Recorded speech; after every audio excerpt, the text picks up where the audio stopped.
نکاح کی تقریب بھی دیکھ لیجئے کہ پہلے ہم اتنا بڑا مجمع کثیر لے کے بیٹی والوں کے گھر پہ حملہ کرنے نکلتے ہیں، اور پھر 2 بجے کا ٹائم دیا اور 4 بجے گھر سے نکل رہے ہیں۔ وعدہ خلافی یہ یہودیوں کا طریقہ ہے، اور پھر ہمارا لباس اور ہماری بے پردگیاں یہ نصارہ کا رنگ ہے۔ پھر بھنگڑے ڈالنے لگے۔ ہم نے کہا میاں یہاں اسلام والی کیا چیز ہے؟ کہا تھوڑی دیر ٹھہرو، ابھی مولوی صاحب آئیں گے، یہ چند لمحوں کے لیے دھوم دھڑکا روک لیا جائے گا اور ان کو اسٹیج پہ بلایا جائے گا، ایک رسم ادا ہوگی، وہ حصہ اسلام کا ہے۔ مولوی صاحب نکلیں گے، پھر وہی کچھ شروع ہو جائے گا، اور ہماری شادیاں، ہمارے بیاہ، ہماری تقریبات، اور اگر آپ میرے سے ناراض نہ ہوں تو ہماری محافل نعت بھی دیکھ لیں، ہمارے عرس بھی دیکھ لیں، ہماری مجالس بھی دیکھ لیں کہ مہمان خصوصی ایک شرابی ہوگا اور تہجد گزار جوتیوں پہ بیٹھا ہوگا۔ جس طرح نوٹ نچھاور کیے جا رہے ہوں گے اور غریب کی غربت کا مذاق اڑایا جا رہا ہوگا۔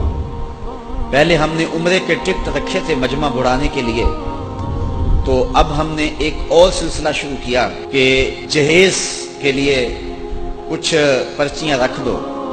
میں ایک جگہ پہ گیا تو وہاں انہوں نے مجھے بتایا بیان کرنے سے قبل کہ جناب 16 بچیوں کے لیے ہم نے جہیز کا انتظام کیا ہے، اور یہ پردے کے پیچھے 2000 کے قریب بچیاں یہاں جلسہ سننے آئی ہیں۔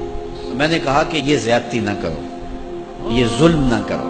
ہر پرچی پہ بیٹیوں کے دل دھڑکیں گے، اور جب 16ویں پرچی بھی نکل جائے گی تو باقی بیٹیاں بوجھل قدموں سے جس طرح گھر پلٹیں گی اس کا شاید دولت والوں کو احساس نہیں۔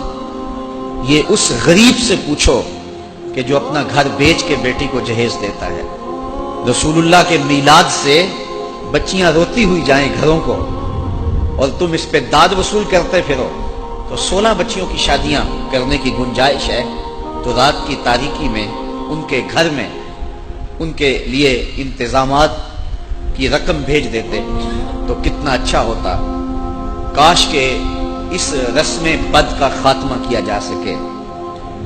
کتنے بیٹے ہیں کہ وہ فیکٹریوں میں اوور ٹائم لگا رہے ہیں کہ ہم اپنی بہنوں کے ہاتھ پیلے کرنے ہیں، اور کتنے بوڑھے باپ ہیں۔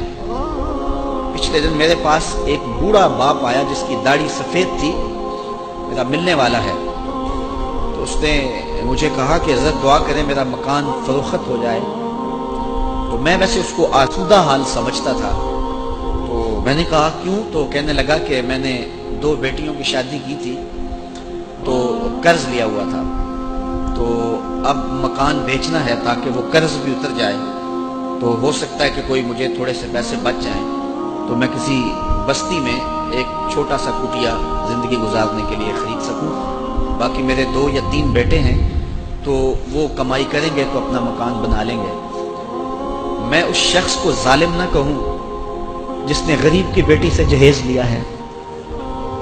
اس کے دل میں کوئی ترس نہیں آیا، اس کو خوف نہیں آیا اللہ کا۔ میں نوجوانوں آپ کو یہ کہتا ہوں کہ تم نمازیں بھی پڑھتے ہو، روزے بھی رکھتے ہو، سجدے بھی کرتے ہو، لیکن اگر تمہاری شادی پہ غریب باپ اپنے گھر کا سارا اثاثہ لٹا دے اور تمہارا گھر بھر جاتا ہے اور تم خوش ہوتے ہو کہ بڑا جہیز آیا ہے، لعنت بھیجو ایسے جہیز پہ۔ یہ تمہارے لیے ایندھن ہے دوزخ کا۔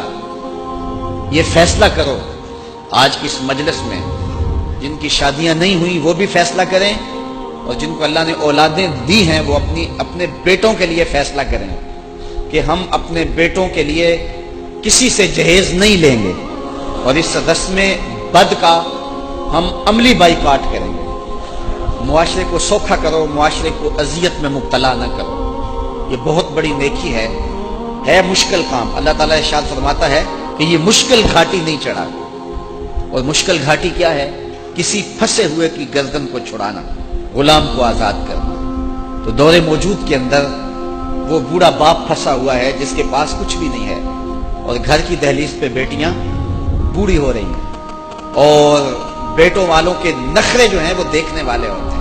وہ 100 آدمی یا 200 آدمی لے کر حملہ آور جو ہو رہا ہے، بیٹی والے کے گھر میں، اس کو بھی سوچ نہیں آتی اور باراتیوں کو بھی سوچ نہیں آتی کہ یہ ہم کیا قیامت توڑنے جا رہے ہیں۔ کاش کہ معاشرے کے رشتے ہوئے زخموں پر کوئی مرہم رکھنے والا ہو اور ہماری معاشرت ایک خوبصورت معاشرت ترتیب پائے۔